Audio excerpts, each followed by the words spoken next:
호적하러 내려갔다가 출산을 하게 되고, 그리고 헤롯 왕 때문에 또 해외로 도피하게 되고, 이 험난했던 소용돌이가 드디어 끝났습니다. 그 힘든 정말 광야 같은 그 시기를 지날 수 있었던 것은 아무래도 천사들을 만났던 그런 극한 신비 체험, 그리고 응원을 해주러 왔던 정말 상상치도 못했던 그런 증인들, 그런 요소들이 요셉과 마리아를 힘든 터널을 통과할 수 있게 해주었을 것 같습니다. 이제 예수님을 죽이려던 사람들이 죽고 드디어 갈릴리로 돌아가 본 동네 나사렛에 이릅니다. 여기서 예수님의 사생애에 대해서, 특히 어린 시절에 대해서 기록된 것은 이 누가복음밖에 없어요. 누가복음 2장 40절에 보면요, 아기가 자라며 강하여지고 지혜가 충만하여 하나님의 은혜가 그의 위에 있더라 라는 말씀이 있고요. 또 52절에 보면 예수는 지혜와 키가 자라가며 하나님과 사람에게 더욱 사랑스러워 가시더라. 이 두 절 놓고 저도 아이들 어릴 때, 자라날 때 한참 기도 많이 했거든요. 아이가 어린 분들 또는 주변에 아기가 태어나서 축복해 주셔야 되는 분들이 있으면요, 이 누가복음 2장 40절과 52절 말씀을 좀 많이 해주시고 그리고 기도해 주시면 좋을 것 같습니다. 그렇게 해서 예수님이 하나님의 은혜를 받으면서 자라나고 드디어 12살이 되었습니다. 12살의 그 소년 예수님 상상하실 수 있으세요? 네, 6월절마다 예루살렘에 다 같이 올라가는 거예요. 그런데 예수님도 함께 올라가셨습니다. 너무 잘 아시는 얘기지요? 올라갔는데 워낙 많은 사람들이 올라가고, 뭐 아이들은 아이들끼리 뛰고 또 어른들은 어른들끼리 내려오고 뭐 그랬겠죠. 그러다 보니까 요셉과 마리아가 동네 갈릴리로 돌아갈 때 예수도 당연히 친구들과 함께 오겠지라고 생각을 했던 것 같아요. 근데 참 오래 생각을 했어요. 하루길을 갔대요, 그렇게. 그러다가 아니 근데 이거 왜 이렇게 안 보여? 어딨어 도대체 하면서 찾기 시작했겠죠? 예수 예수 불렀는데 없는 거예요. 깜짝 놀랐죠. 그래서 막 예수 예수 하면서 찾으면서 다시 예루살렘으로 돌아갑니다. 사흘 후에 성전에 도착했대요. 그래서 도대체 우리 예수가 뭐라고 있을까? 너무 놀라고, 얘가 굶고 있는 건 아닐까, 어떻게 납치된 건 아닐까, 막 이런 별 걱정을 다 했을 것 같아요. 그런데 가봤더니 성전에서 학자들과 토론을 하고 있습니다.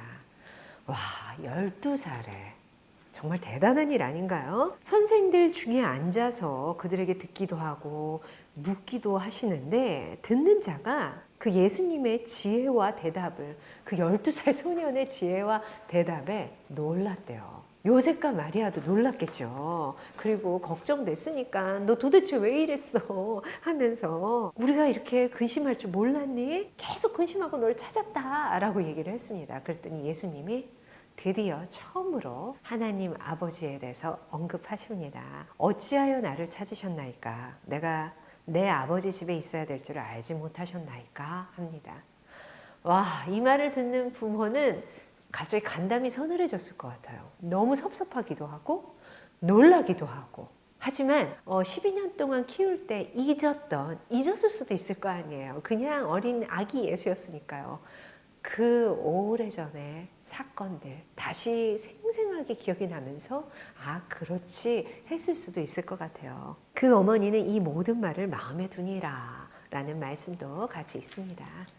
그리고 예수님의 사생애가 끝납니다. 예수님의 어린 시절 딱 끝나는 거예요. 그리고 공생애 3년이 시작되는데, 예수님 30살 때 공생애가 시작되니까 18년이라는 세월이 흐르는 거죠. 그럴 때 먼저 등장하는 인물은 바로 예수님보다 몇 개월 먼저 태어난 세례 요한입니다. 세례 요한에 대해서는 누가복음, 마태복음, 마가복음, 요한복음에 다 기록이 돼 있거든요. 근데 이게 막 산발적으로 있으니까 우리가 마태복음 다 읽고 마태, 마가 이렇게 읽을 때 앞에서 읽었던 글이다, 세례 요한 글이다, 이렇게 넘어갔었어요. 근데 이제 그것들을 짜집기로 막 섞어서 역사 흐름대로, 시간 흐름대로 여러분들께 성경을 다시 읽어드릴 겁니다. 함께 공부하고 나서 성경 읽으실 때 이렇게 몰아서 읽으니까, 저도 다시 그렇게 몰아서 읽으니까 아 그래 하면서 그냥 쭉 성경을 읽을 때와는 좀 다른 느낌이 들더라고요. 여러분들도 좀 이따 같이 들어보시면 좋을 것 같습니다. 요단 동편에서 세례 요한이 나타났습니다. 그 사람은 낙타털 옷을 입고요, 허리에 가죽띠를 띠고 메뚜기와 석청을 먹었대요. 야, 정말 대단하지 않아요? 세례 요한의 태어난 목적은 예수님밖에 없는 것 같습니다. 어릴 때부터 그 제사장 가문의 안정된 생활을 포기하고 광야에 나가서 정말 외롭게 생활하면서 공부하고 연구하고 기도하고 하면서 살아왔던 그런 사람인 것 같아요. 정말 대단한 것 같아요. 자신의 삶은 없어요. 성경 속의 다른 인물들은 그래도 다 자신의 삶도 있는 것 같은데 세례 요한만큼은 정말 예수님의 분신이다 라는 생각이 들 정도입니다. 사람들이 세례 요한한테 나와서 세례 요한이 좋은 말로 설교하는 것도 아니고 니네 회개해, 독사의 자식들아 회개해 하면서 심판받는다, 이런 무서운 메시지만 전하는데도 진리는 통하는 거죠. 그래서 사람들이 세례 요한한테 와서 물로 세례를 받습니다. 오히려 많이 모여들고 대부흥 운동이 일어나는 거죠. 구약 선지자 이후 400년 만에 그야말로 선지자처럼 나타난 세례 요한. 이사야의 말씀이 다 인용되어 있어요. 세례 요한의 정체에 대해서 궁금해하는 사람들, 그리고 세례 요한을 막 정말 더 높이고 메시아처럼 모시고 싶어하는 사람들한테 세례 요한은 아주 정확히 얘기를 합니다. 나는 광야에서 외치는 자의 소리다. 이사야 말씀대로. 너희는 주의 길을 준비해라. 그의 오실 길을 곧게 하라. 라고 외치는 사람일 뿐이다. 나는 그저 물로 세례를 베풀거니와 나보다 능력이 많으신 이가 오시니 나는 그의 신발끈 풀기도 감당을 못하겠다. 라고 이야기합니다. 요한복음에는 태초에 말씀이 계시니라 하면서 말씀이 육신이 되었다 라는 내용이 나와 있죠. 하나님께로부터 보내심을 받은 사람이 있으니 그의 이름은 요한이라. 그가 증언하러 왔으니 곧 빛에 대하여 증언하고 모든 사람이 자기로 말미암아 믿게 하려 함이라 라면서 예수님을 전하는 세례 요한을 표현했습니다. 누가복음 2장 39, 40절. 주의 율법을 따라 모든 일을 마치고 갈릴리로 돌아가 본 동네 나사렛에 이르니라. 아기가 자라며 강하여지고 지혜가 충만하여 하나님의 은혜가 그 위에 있더라. 누가복음 2장 41부터 52절. 그의 부모가 해마다 6월절이 되면 예루살렘으로 가더니 예수께서 12살 되었을 때에 그들이 이 절기의 관례를 따라 올라갔다가 그 날들을 마치고 돌아갈 때에 아이 예수는 예루살렘에 머무셨더라. 그 부모는 이를 알지 못하고 동행 중에 있는 줄로 생각하고 하룻길을 간 후 친족과 아는 자 중에서 찾되 만나지 못하매 찾으면서 예루살렘에 돌아갔더니 사흘 후에 성전에서 만난즉 그가 선생들 중에 앉으사 그들에게 듣기도 하시며 묻기도 하시니 듣는 자가 다 그 지혜와 대답을 놀랍게 여기더라. 그의 부모가 보고 놀라며 그의 어머니는 이르되 아이야 어찌하여 우리에게 이렇게 하였느냐. 보라 네 아버지와 내가 근심하여 너를 찾았노라. 예수께서 이르시되 어찌하여 나를 찾으셨나이까. 내가 내 아버지 집에 있어야 될 줄 알지 못하셨나이까 하시니 그 부모가 그가 하신 말씀을 깨닫지 못하더라. 예수께서 함께 내려가사 나사렛에 이르러 순종하여 받드시더라. 그 어머니는 이 모든 말을 마음에 두니라. 예수는 지혜와 키가 자라가며 하나님과 사람에게 더욱 사랑스러워 가시더라. 누가복음 3장 1부터 18절. 디베르 황제가 통치한 지 15해 곧 본디오 빌라도가 유대의 총독으로 헤롯이 갈릴리의 분봉왕으로 그 동생 빌립이 이두레와 드라고니 지방의 분봉왕으로 루사니아가 아빌레네의 분봉왕으로 안나스와 가야바가 대제사장으로 있을 때에 하나님의 말씀이 빈들에서 사가랴의 아들 요한에게 임한지라. 요한이 요단강 부근 각처에 와서 죄 사함을 받게 하는 회개의 세례를 전파하니 선지자 이사야의 책에 쓴 바 광야에서 외치는 자의 소리가 있어 이르되 너희는 주의 길을 준비하라. 그의 오실 길을 곧게 하라. 모든 골짜기가 메워지고 모든 산과 작은 산이 낮아지고 굽은 것이 곧아지고 험한 길이 평탄하여질 것이요 모든 육체가 하나님의 구원하심을 보리라 함과 같으니라. 요한이 세례받으러 나오는 무리에게 이르되 독사의 자식들아 누가 너희에게 일러 장차 올 진노를 피하라 하더냐. 그러므로 회개에 합당한 열매를 맺고 속으로 아브라함이 우리 조상이라 말하지 말라. 내가 너희에게 이르노니 하나님이 능히 이 돌들로도 아브라함의 자손이 되게 하시리라. 이미 도끼가 나무 뿌리에 놓였으니 좋은 열매 맺지 아니하는 나무마다 찍혀 불에 던져지리라.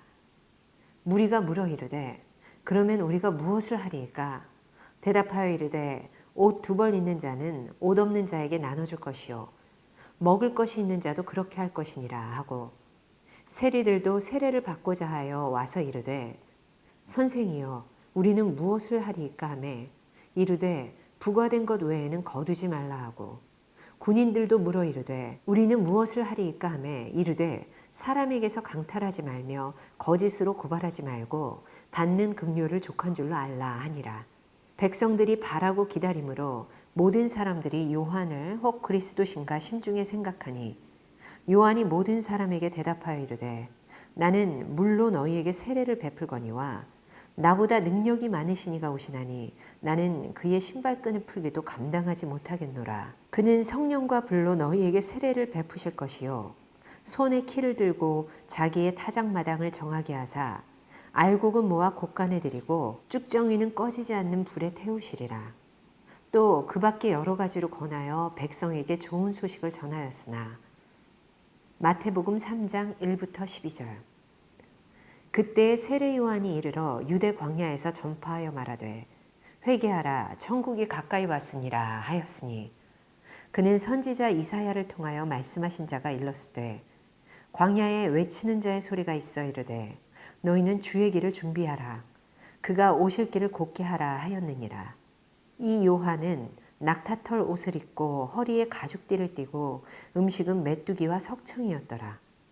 이때 예루살렘과 온 유대와 요단강 사방에서 다 그에게 나와 자기들의 죄를 자복하고 요단강에서 그에게 세례를 받더니 요한이 많은 바리새인들과 사두개인들이 세례 베푸는 대로 오는 것을 보고 이르되 독사의 자식들아 누가 너희를 가르쳐 임박한 진노를 피하라 하더냐. 그러므로 회개에 합당한 열매를 맺고 속으로 아브라함이 우리 조상이라고 생각하지 말라. 내가 너희에게 이르노니 하나님이 능히 이 돌들로도 아브라함의 자손이 되게 하시리라. 이미 도끼가 나무 뿌리에 놓였으니 좋은 열매를 맺지 아니하는 나무마다 찍혀 불에 던져지리라. 나는 너희로 회개하게 하기 위하여 물로 세례를 베풀거니와 내 뒤에 오시는 이는 나보다 능력이 많으시니 나는 그의 신을 들기도 감당하지 못하겠노라. 그는 성령과 불로 너희에게 세례를 베푸실 것이요 손에 키를 들고 자기의 타작마당을 정하게 하사 알곡은 모아 곳간에 들이고 쭉정이는 꺼지지 않는 불에 태우시리라. 마가복음 1장 1부터 8절. 하나님의 아들 예수 그리스도의 복음의 시작이라. 선지자 이사야의 글에 보라 내가 내 사자를 네 앞에 보내노니 그가 네 길을 준비하리라. 광야에 외치는 자의 소리가 있어 이르되 너희는 주의 길을 준비하라. 그의 오실 길을 곧게 하라. 기록된 것과 같이 세례 요한이 광야에 이르러 죄사함을 받게 하는 회개의 세례를 전파하니 온 유대 지방과 예루살렘 사람이 다 나아가 자기 죄를 자복하고 요단강에서 그에게 세례를 받더라. 요한은 낙타털 옷을 입고 허리에 가죽띠를 띠고 메뚜기와 석청을 먹더라. 그가 전파하여 이르되 나보다 능력 많으시니가 내 뒤에 오시나니 나는 굽혀 그의 신발끈을 풀기도 감당하지 못하겠노라. 나는 너희에게 물로 세례를 베풀었거니와 그는 너희에게 성령으로 세례를 베푸시리라.